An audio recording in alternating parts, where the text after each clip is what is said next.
अफाइन सब space and अफाइन mapping. तो इस वीडियो में हम अफाइन सब स्पेस के बारे में समझेंगे और अफाइन मैपिंग को समझेंगे। ओके, तो late V be a vector space and affine subspace of V is a subset L such that there exists V from vector space V and a vector subspace U is subset of vector space V। क्या हुआ इसका मतलब कि एक अफाइन सब space होगा L जो कि कंसर्न होगा फ्रॉम होगा वेक्टर स्पेस V से सच दैट एक वेक्टर V जो कि एलिमेंट है वेक्टर स्पेस V का, उसको हम ऐड कर दें एक उसके सब स्पेस U में, और ये सब स्पेस U भी जो है वो सबसेट है वेक्टर स्पेस V का। यानी सब चीजें जो V से डिराइव हुई हैं, तो V का जो अफाइन सब स्पेस है वो होगा अगर हम वेक्टर स्पेस V के ही एक सब स्पेस को में अगर एक वेक्टर जो कि V से आई है ऐड कर दें, तो एक तरीके से जो अफाइन सब स्पेस है वो एक वेक्टर स्पेस V के सब स्पेस का ही एक समझ लीजिए लीनियर ट्रांसफॉर्मेशन है, आसान शब्दों में। ओके, आइए देखते हैं। जैसे यहाँ पे कंसीडर द वेक्टर सब स्पेस U x, 0 जो कि R का एलिमेंट है x और the vector space V is equal to R2। तो R2 का सब स्पेस है x, 0 जिसको U से डिनोट किया है। ओके, एंड वेक्टर ले लिए 0, 1 जो कि वेक्टर स्पेस V का वेक्टर है। तो 0, 1 प्लस x, 0 हम अगर इसमें सब स्पेस को ऐड किया तो हमारा फॉर्मूला बन गया x, 1, और जो x, 1 है यह है हमारा अफाइन सब स्पेस ऑफ वेक्टर V जो कि है R2।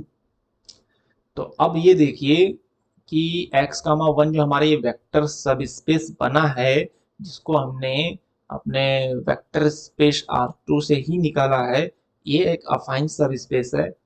और इसमें आप ध्यान दीजिए ओरिजिन नहीं है, 0, 0 नहीं है, क्योंकि ये x, 1 है तो 0, 1 तो आएगा बट 0, 0 नहीं आएगा। इसका मतलब ये हुआ कि अफाइन सब स्पेस जो होता है वह वेक्टर स्पेस, किसी भी वेक्टर स्पेस में हम कोई एक वेक्टर जोड़ दें तो ये अफाइन सब स्पेस बन जाता है। यानी कि वेक्टर स्पेस का ये एक लीनियर ट्रांसफॉर्मेशन सब एज्यूम करिए हो जाता है, तो इसका ओरिजिन जो है वो भी शिफ्ट हो जाता है।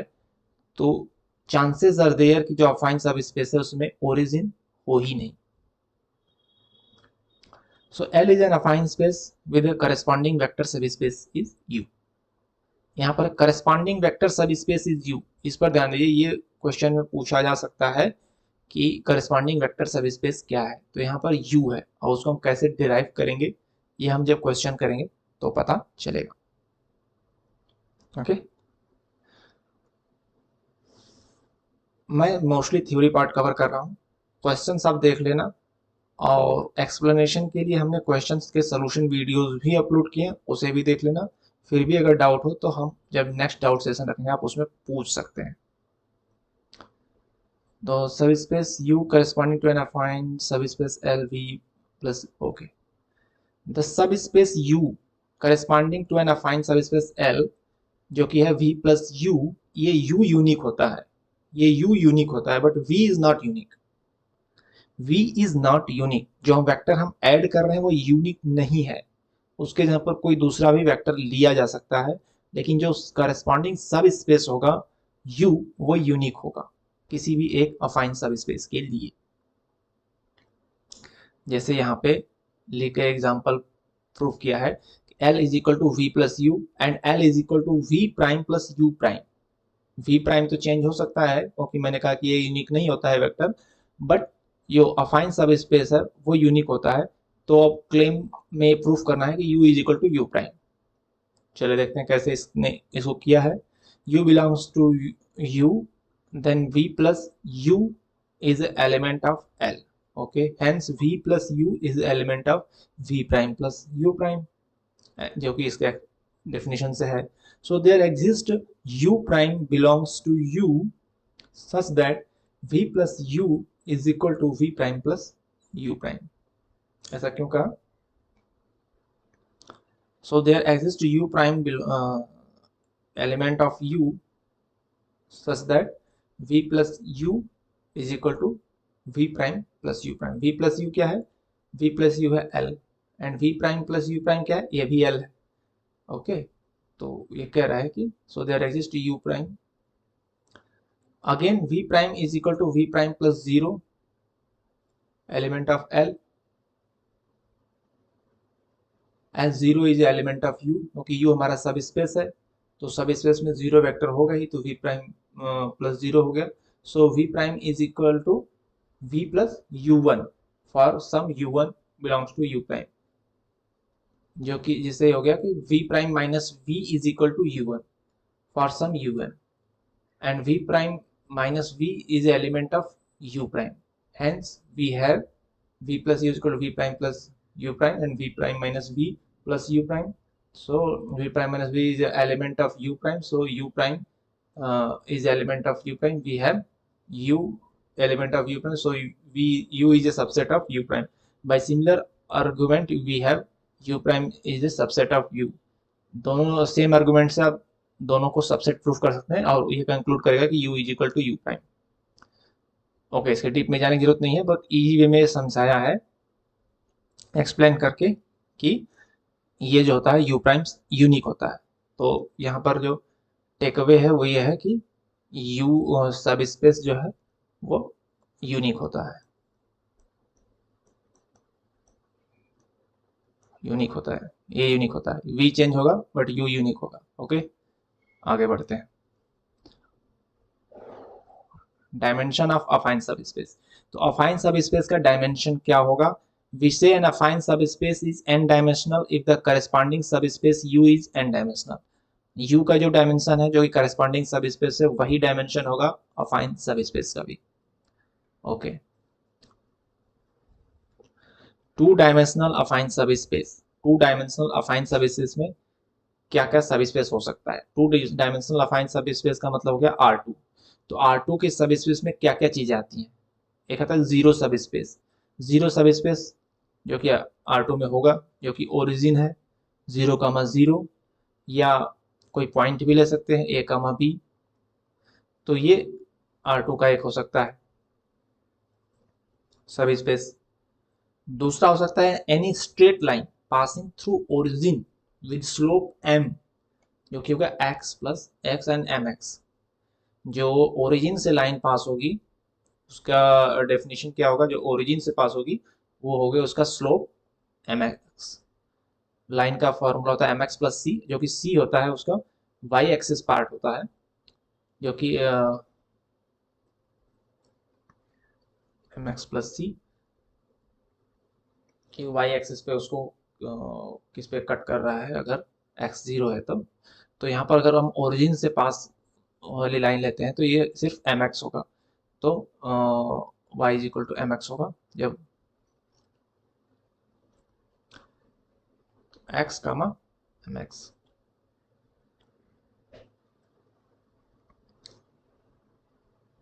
तो यहाँ पे जो होगा एक लाइन जो कि ओरिजिन से पास होती है ये हो सकता है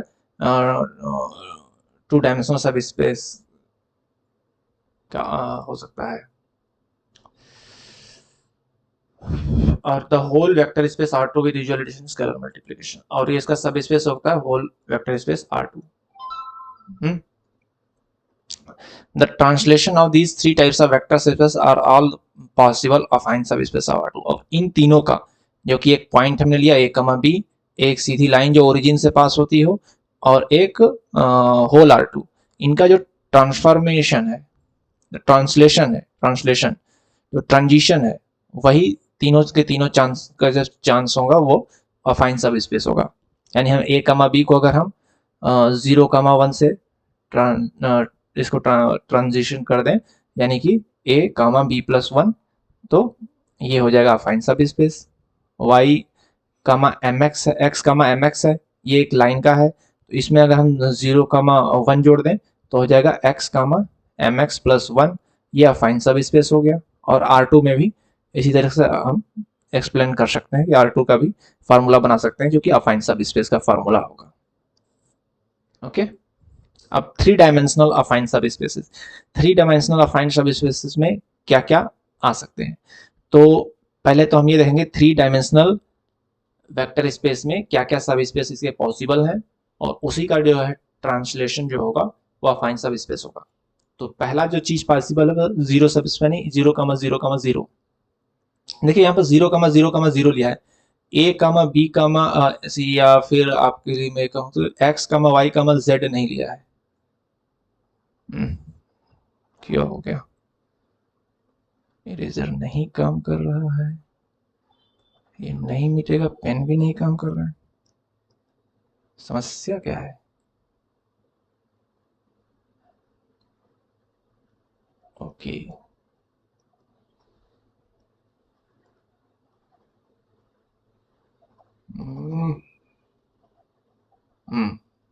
सही। तो यहाँ पे जो सब स्पेस की बात कर रहा है उसमें 0,0,0 लिख रहा है, x, y, z नहीं लिख रहा है, क्योंकि जो वेक्टर स्पेस का सब स्पेस की हम बात करेंगे तो उसमें ओरिजिन होना ही चाहिए। तो अगर हम कोई ऐसा पॉइंट लें जिसमें ओरिजिन हो तो वो सिर्फ और सिर्फ ओरिजिन हो सकता है। अब इसके जगह पर अगर हम 1,2,3 बोल दें या कोई भी ऐसी वैल्यूज ले लें जो x, y, z की होती हैं, तो वो अफाइन सब स्पेस होगा, वो सब स्पेस नहीं होगा क्योंकि उसमें जीरो वेक्टर नहीं है। तो इसलिए जब पॉइंट की बात आती है तो जीरो वेक्टर को ले जाता है जब हम सब स्पेस की बात कर रहे हो। अगर हम अफाइन सब स्पेस की बात करेंगे तो उसमें 0,0 नहीं होगा, वो हो सकता है 0,0,1 हो सकता है, ये अफाइन सब स्पेस होगा क्योंकि इसका ट्रांसलेशन हो गया with one value of Z unit.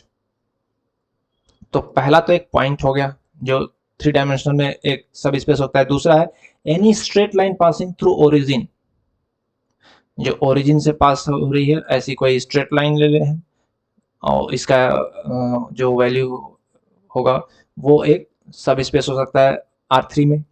और नेक्स्ट होगा any plane passing through origin, अगर कोई प्लेन है जो ओरिजिन से पास हो रहा है तो ये भी एक सब स्पेस है। अगर ओरिजिन से नहीं पास हो रहा है तो वो अफाइन सब स्पेस है। And fourth one is the whole vector space R3 with usual addition in scalar multiplication. तो होल इस वेक्टर स्पेस R3 जो है वो भी सब स्पेस है R3 का ही, और हम अगर उसमें से जीरो वेक्टर निकाल दें यानी कि उसको हम शिफ्ट कर दें या ट्रांसलेशन कर दें उसका कुछ ही वेक्टर को ऐड करके, तो वहां से हमारा जीरो वेक्टर हट जाएगा, तो ये अफाइन सब स्पेस हो जाएगा। उसी तरीके से आगे उसका ट्रांसलेट करके 4 पॉइंट दिए हैं जो कि उसके अफाइन सब स्पेस को एक्सप्लेन करते हैं। ये बार बार मेरे पेन में क्या दिक्कत हो जा रही है। ओके, ये अफाइन सब स्पेस का एक्सप्लेनेशन है। विजुअल रिप्रेजेंटेशन के थ्रू आप समझ सकते हैं, मैं इसको यहाँ पे नहीं दिखाता हूँ। फिर addition and scalar multiplication of affine subspaces क्या होता है, कैसे होता है।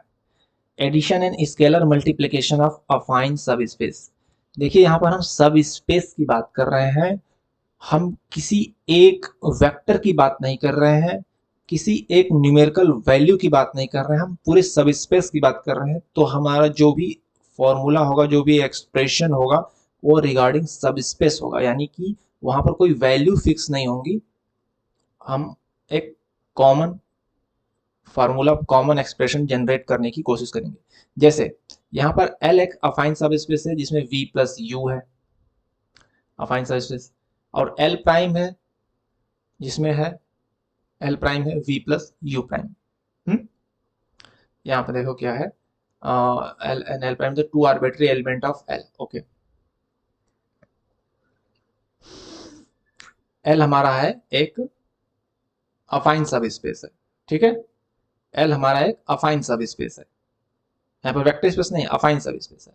और इसके दो एलिमेंट ले लिए L और L प्राइम। तो L को कैसे लिख दिया, L को लिख दिया V प्लस U, जहाँ पर V पर वेक्टर V है और U जो है वो यो हमारा यूनिक सब स्पेस U है उसका पार्ट है। और L प्राइम जो है उसमें भी V प्लस U प्राइम है, यहाँ U प्राइम भी जो है वेक्टर सब स्पेस ऑफ U का है, वेक्टर सब स्पेस है। तो इसका जो एडिशन होगा वो L प्लस एल प्राइम, हमने दो अफाइन सब स्पेस लेकर के ऐड किया, तो क्या हो गया V plus U and V plus U prime हो गया। तो यहाँ पे क्या हो गया, V प्लस V 2V हो गया और U प्लस यू प्राइम अलग हो गया। तो U प्लस यू प्राइम क्या है, वो हमारा सब स्पेस है U का, U भी है और U प्राइम भी है, वो ऐड हो गया। लेकिन यहाँ पर V प्लस V जो 2V होगा उसको सिर्फ V लिखा है, मैंने 2 लगाया है आपके समझने के लिए, लेकिन इसने एक्चुअली U लिखा है। यहाँ पर कंफ्यूज मत होइएगा क्योंकि यहाँ पर कोई वेक्टर का एडिशन नहीं है, ये सब स्पेस का एडिशन है। तो जो भी वेक्टर V है हम मान लेते हैं वो 1,2 है, या उसमें 2 से मल्टीप्लाई कर दो तो 2,4 हो जाएगा। तो ये ऐड करो या 1,2 ऐड करो, बात एक ही होती है क्योंकि ये इसका 2 टाइम्स है, 2 टाइम्स ऑफ वेक्टर V। तो किसी भी वेक्टर का जो हम ऐड करके कोई सब स्पेस डिफाइन कर रहे हैं तो वो अंडरस्टूड होता है कि उसका स्केलर मल्टीपल भी अलाउड है। तो इसलिए उसको 2V न लिखे के सिर्फ V लिखा है, क्योंकि that is also V, V scalar multiple of V is V। Okay, इसी तरह नीचे जो है इसी को डिफाइन किया है कि जो अफाइन सब स्पेस L है हमारा, जो C से मल्टीप्लाई तो C into V plus you हो जाएगा। इसमें से जो सब स्पेस है उसमें तो इसने ये स्केलर लगाया है C, लेकिन वेक्टर में स्केलर नहीं आएगा क्योंकि ये अंडरस्टूड है कि हमारे को वेक्टर V लेकर के हम कोई ऐड कर रहे हैं तो हम V को हम एक्सपेंड करने के लिए C प्लस V इसको कोई भी स्केलर से मल्टीप्लाई कर सकते हैं, वो लिखने की जरूरत नहीं है। अगर हम सब स्पेस के डेफिनेशन लिख सकते हैं तो CV न लिख के हम सिर्फ V लिखेंगे चलेगा क्योंकि वो अंडरस्टूड है। तो इसलिए यहाँ पर ये कर दिया है। तो इस तरीके से हम दो अफाइन सब स्पेस का एडिशन करते हैं या उसको एक्सप्रेस करते हैं। जैसे यहाँ पे देखो, consider the affine subspace L of R2 defined as 0,1, ये हमारा वेक्टर V है, और U जो सबस्पेस है वो क्या है, x,1 है। Okay, no no no, U x,1 नहीं है, व्यू यहाँ पर सिर्फ U है जो कि इज इक्वल टू करके x,1 आया है। तो x,1 कैसे आया है, तो U की डेफिनेशन क्या हो गई, ये x,1 जो है ये अफाइन सब स्पेस है, ये अफाइन सब स्पेस है। तो इसमें हमने वेक्टर 0,1 जोड़ा है और हमें मिल गया x,1। तो ये कैसे हम U कैसे निकालेंगे, जब हम इसमें से x,1 से 0,1 हटा दें, तो 0,1 हटाएंगे तो U की डेफिनेशन मिल गई x,0। तो हमारा U जो है वो x,0 है। तो एडिशन करना है तो हमने L1 ले लिया 0,1 प्लस x1, 0, और तो ये होगा x1, 1 एंड L2 हो गया 0,1 प्लस x2, 0 जो कि होगा x2, 1। तो L1 प्लस L2 कर दिया, तो 0,1 plus x1, 0 plus 0,1 plus x2, 0। तो यहाँ पे 0,1 कॉमन हो गया और x1 प्लस x2 जो कि u है x1, 1 है और x2, 0 है, तो इसको जोड़ देंगे तो x1 प्लस x2, 0 हो जाएगा। लेकिन यहाँ पर उसने 0,1 ही रखा है क्योंकि हमने बताया उसका वेक्टर वही है। तो x यहाँ पे देखो जब ऐड किया x1 L1 प्लस L2 को, तो x1, 1 और x2, 1, तो जब ऐड किया है तो x1 प्लस x2 ऐड हो गया, यहाँ पे 1 ही है क्योंकि ये 1 हमारा है, वो हमारा वो वेक्टर का पार्ट है, सब स्पेस का पार्ट नहीं है। ये वेक्टर जो हम ऐड कर रहे हैं 0,1 ये इसका पार्ट है, सब स्पेस का पार्ट नहीं है, तो ये 1 ही रहेगा। ठीक है, क्योंकि L1 और L2 दोनों है हमारा जो अफाइन सब स्पेस है L उसके पार्ट है, और अफाइन सब स्पेस का L के जो डेफिनेशन है वो है कि जो उसके Y एलिमेंट पर 1 रहेगा। तो उसके लिए जो दोनों को ऐड करेंगे तो जो डेफिनेशन चेंज नहीं होगी अफाइन सब स्पेस की, उसका जो सेकंड एलिमेंट है वो 1 ही रहेगा और फर्स्ट एलिमेंट में x1 प्लस x2 ऐड हो जाएगा। ठीक है, नाउ आई एम क्लियर, क्योंकि अफाइन सब स्पेस की डेफिनेशन ही x,1 है, तो x,2 नहीं होगा, वो x,1 ही रहेगा, तो इसलिए x1 प्लस x2, 1 ही रहेगा। ये और ये ऐड होकर 2 नहीं होगा क्योंकि दोनों ऑफिस के पार्ट है। स्केलर मल्टीप्लिकेशन करते हैं तो क्या होगा, 0,1 प्लस x,1 कर रहे हैं तो 0,1 हो ही रहेगा, इसमें स्केलर से मल्टीप्लाई नहीं होगा क्योंकि इसका ये जो है वेक्टर है डिफाइन कर रहा है अफाइन सब स्पेस को, कि हमारा जो सेकंड एलिमेंट है वो 1 होगा और इसमें Cx हो जाएगा, तो Cx, 1 होगा क्योंकि हमारे इस पोजीशन पे 1 ही चाहिए, ये डिफाइंड है अफाइन सब स्पेस में। ओके, अफाइन सब स्पेस R3 को किया है एक्सप्लेन, ये अफाइन सब स्पेस है L, x y z x plus 2y minus z is equal to 5, ठीक है, x such that x plus 2y minus z minus 5 is equal to z. तो z को हमने एक्स और वाई के terms में यहाँ पे लिख लिया। ठीक है, तो अब हम z को रिप्लेस कर देंगे, यानी कि x comma y comma x plus 2y minus 5, z के यहाँ पर लिख दिया हमने। तो अब यहाँ से हमारा पर्पस ये है कि हम इसमें से वो वेक्टर v को अलग करते हैं और सब स्पेस v प्लस यू बनाए। तो कैसे बनाया है, तो देखियो, तो z को एक्स प्लस वाई के टर्म में लिख दिया। तो अब इसमें से कौन सी वैल्यू फिक्स है, वो देखो, एक्स वाई तो वेरिएबल है, -5 फिक्स है। तो -5 ही हमारा वो वेक्टर का पार्ट है। तो -5 कैसे आया, एक्स वाई और एक्स प्लस 2y -5 है, तो इसमें से हम वेक्टर निकालेंगे तो x और y में तो 0 0 है, और x प्लस 2y जो तीसरा एलिमेंट है उसमें -5 है, तो 0 0 -5 ही हमारा वो वेक्टर पार्ट है, ये निकाल दिया हमने। तो हमारा जो सब स्पेस बच गया वो x Y x plus 2y बच गया। तो इस तरीके से जब ये अफाइन सब स्पेस के क्वेश्चन सॉल्व करने को आएंगे तो आप उसमें से फिक्स वैल्यूज को अगर अलग कर पाए तो आप उसमें से वेक्टर को अलग करके और अफाइन करस्पॉन्डिंग सब स्पेस निकाल सकते हो। तो ये एक्स वाई और एक्स प्लस 2y है। तो अब इसको फर्दर सिंप्लीफाई किया है, एक्स वाई और एक्स प्लस 2y को उसने z लिख दिया है, यहाँ पे z है एक्स प्लस 2y के इक्वल है, तो एक्स प्लस वाई और z जो है x plus 2y minus z is equal to 0, यानी x को और एक स्टेप आगे करके x plus 2y minus z is equal to 0 कर दिया। तो ये डेफिनेशन हो गई हमारी करस्पॉन्डिंग सब स्पेस की u की, और ये हमारा वेक्टर v हो गया। तो इस तरीके से इस तरह के क्वेश्चन को सॉल्व करते हैं। इसका एडिशन को एक्सप्लोर किया है। एडिशन में अगर हमने x1 y1 लेकर के किया तो हमारा 0 0 -5 और ये एक्सप्लेनेशन आएगी, और 0 0 -5 दूसरा ये आएगा। तो इसको जब ऐड करेंगे तो 0 0 -5 जो कि वेक्टर है वो अलग हो जाएगा, और बाकी का एक्सप्लेनेशन इस तरीके से हो जाएगा। ठीक है, इसको आप समझ सकते हैं। The solution set of A system और लीनियर इक्वेशन, अफाइन मैपिंग। चलो नेक्स्ट हम आते हैं अफाइन मैपिंग पे। तो नेक्स्ट टॉपिक है अफाइन मैपिंग ऑफ अफाइन सब स्पेसेस। तो अफाइन मैपिंग होता है अफाइन सब स्पेस का, कंफ्यूज मत होइएगा, वेक्टर स्पेस का मैपिंग नहीं होता है, अफाइन सब स्पेस से ही रिलेटेड है अफाइन मैपिंग। तो इजी लैंग्वेज में मैं इसको समझाता हूँ कि अफाइन मैपिंग होता क्या है, ज़्यादा इन सब चीज़ों के चक्कर में ना पड़ो, मैं इजी लैंग्वेज में समझाता हूँ अफाइन मैपिंग क्या होता है। बस इस लाइन को समझो, अफाइन मैपिंग क्या होता है, उसके लिए ये लाइन समझना मस्ट है और इससे काम हो जाएगा।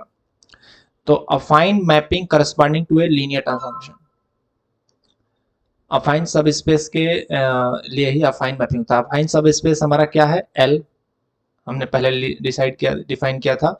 एल क्या होता है, वो v प्लस यू होता है, और ये सब रिलेटेड है एक वेक्टर स्पेस v से। वेक्टर हमारा v जो है वो भी वेक्टर स्पेस v का ही वेक्टर है, और u जो है वो सब स्पेस है वेक्टर स्पेस v का। तो अगर हम एक सब स्पेस में एक वेक्टर ऐड कर देते हैं तो हमें उसका जो एक दूसरा सब स्पेस मिलता है वही अफाइन सब स्पेस होता है। और एक अफाइन सब स्पेस से दूसरे अफाइन सब स्पेस को हम डिफाइन करते हैं, तो मतलब डिराइव करते हैं, तो वो होता है हमारा अफाइन मैपिंग। अब दोनों में कनेक्शन क्या है, ये L से जो L प्राइम हुआ है ये अफाइन सब स्पेस है, अरे सॉरी अफाइन मैपिंग है। अफाइन मैपिंग है एक अफाइन सब स्पेस का दूसरा एक जैसे एक लीनियर ट्रांसफॉर्मेशन होता है ना, हमने वेक्टर स्पेस V का हमने लीनियर ट्रांसफॉर्मेशन करके V प्राइम बनाया, या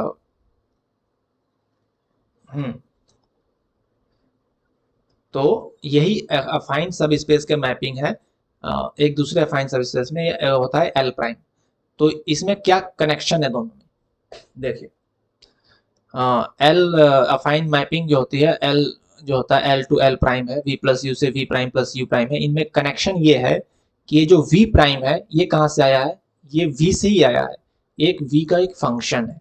ठीक है, तो V का ही एक फंक्शन होगा V प्राइम, और U प्राइम क्या है, वो है सब स्पेस U का जो है वो लीनियर ट्रांसफॉर्मेशन ऑफ U है, ट्रांसफॉर्मेशन ऑफ U है, और यही होता है हमारा लीनियर अफाइन मैपिंग। तो अफाइन मैपिंग जो होता है वो अफाइन सब स्पेस से होता है। अफाइन सब स्पेस हमारा था V प्लस यू और इससे जो हमने अफाइन मैपिंग किया वो एल प्राइम जो हुआ हमारा V prime plus U prime, और वी प्राइम क्या है, वो वेक्टर जो वी है उसका एक फंक्शन है। तो वेक्टर वी जो होगा वो सिर्फ एक वेक्टर होगा और उसका एक फंक्शन होगा जो वी प्राइम होगा, और यू प्राइम जो होगा वो यू का लीनियर ट्रांसफॉर्मेशन होगा। ट्रांसफॉर्मेशन वाले क्वेश्चन आपने किए हैं वीक 5 6 में, तो उससे ये यू प्राइम आएगा, वो चीज यहाँ लागू होगी, यू का ये ट्रांसफॉर्मेशन है यू प्राइम। ओके, सिर्फ इतना समझिए, ये अफाइन मैपिंग यही है। अफाइन मैपिंग कुछ नहीं है, वो एक अफाइन सब स्पेस जो है उसका ही एक फंक्शन है, ये भी एक फंक्शन है। अफाइन मैपिंग जो था वो कोई वेक्टर स्पेस या नहीं, ये फंक्शन है जो कैसे निकलता है, हम फंक्शन ऑफ वी, कोई एक डिराइव फंक्शन होगा जो वेक्टर पे लागू होगा, उसको हम ऐड करेंगे, और यू जो हमारा करस्पॉन्डिंग सब स्पेस है उसका ट्रांसफॉर्मेशन होता है, और ट्रांसफॉर्मेशन भी डिसाइड होगा। ठीक है, तो कोई एग्जांपल लेके समझने की कोशिश करते हैं। जैसे यहाँ पे दिया है कि R3 to R2 be a map defined by function x y z, ये क्या है, अफाइन मैपिंग है, फंक्शन लिखा है ना, ये अफाइन मैपिंग है x y z का, such that 2x plus 3y plus 2 4x minus 5y plus 3 we define transformation R3 to R2 as xyz is equal to 2x plus 3y and 4x minus 5y. Clearly T is a linear transformation. Okay, और ये हमारा vector कैसे निकल गया, ये देखो, इसमें से हम जो फिक्स वैल्यू है उसी से तो वेक्टर निकलता है। इसमें 2x plus 3y plus 2 दिया है तो इसमें से 2 निकाल लो, और सेकेंड वाले पार्ट में +3 है तो ये 3 निकाल लो, तो ये हमारा वेक्टर निकल गया 2,3। और जो ट्रांसफॉर्मेशन है, जो कि ट्रांसफॉर्मेशन का फार्मूला दिया है 2x plus 3y and 4x minus 5y, वही चीज यहाँ लिखा है 2x plus 3y and 4x minus 5y। तो क्लियरली ये लीनियर ट्रांसफॉर्मेशन है। अगला जो यू प्राइम है वो लीनियर ट्रांसफॉर्मेशन हो गया, और ये फंक्शन एक्स वाई जेड का हो गया, hence F is an अफाइन mapping हो गया R3 to R2। ठीक है, R3 to R2 जो ये ट्रांसफॉर्मेशन है वो डिसाइड है, और ये 2,3 हमारा जो वेक्टर निकल गया, ये कैसे निकला, हमने इसमें से जो फिक्स वैल्यू है 2 और 3 को अलग कर लिया तो ये हमारा वेक्टर निकल गया 2,3। और ये भी फंक्शन होता है, फंक्शन ऑफ v का, जो हमारा v होगा जो R3 है उसमें जो फंक्शन होगा वो 2,3 आएगा, जो कि v का फंक्शन होगा वेक्टर का। तो ये हमारा अफाइन मैपिंग है। तो कह रहा है कि late L be an affine subspace of R3 defined as XYZ ये, then which of the following subspace of R3 correspond to an affine subspace of L। तो अफाइन सबस्पेस कौन कौन सा हो सकता है। ठीक है, x plus y plus 2z is equal to 6 है, तो x plus y plus 2z is equal to 6 है। तो ये जो 6 है तो वेक्टर है जो कि फिक्स नहीं होता है, वो चेंज हो सकता है, बट करस्पॉन्डिंग सब स्पेस फिक्स होता है। तो सब स्पेस जो है x plus y plus 2z ये फिक्स होना चाहिए, तो x plus y plus 2z is equal to 0 ये हो सकता है, x plus y plus 2z और किसी में नहीं है तो नहीं होगा। ठीक है, which of the following subset of R2 represent an affine subspace of R2। R2 को कौन रिप्रेजेंट करता है, ये चीजें हमने एक्सप्लेन किया है, क्वेश्चन सोल्यूशन वीडियो है चैनल पे, उसको आप देख लेना। इस वीडियो को हम ज्यादा लंबा नहीं करना चाहते हैं, तो यहाँ पर अफाइन मैपिंग खत्म होता है। Thank you, good bye, Tata.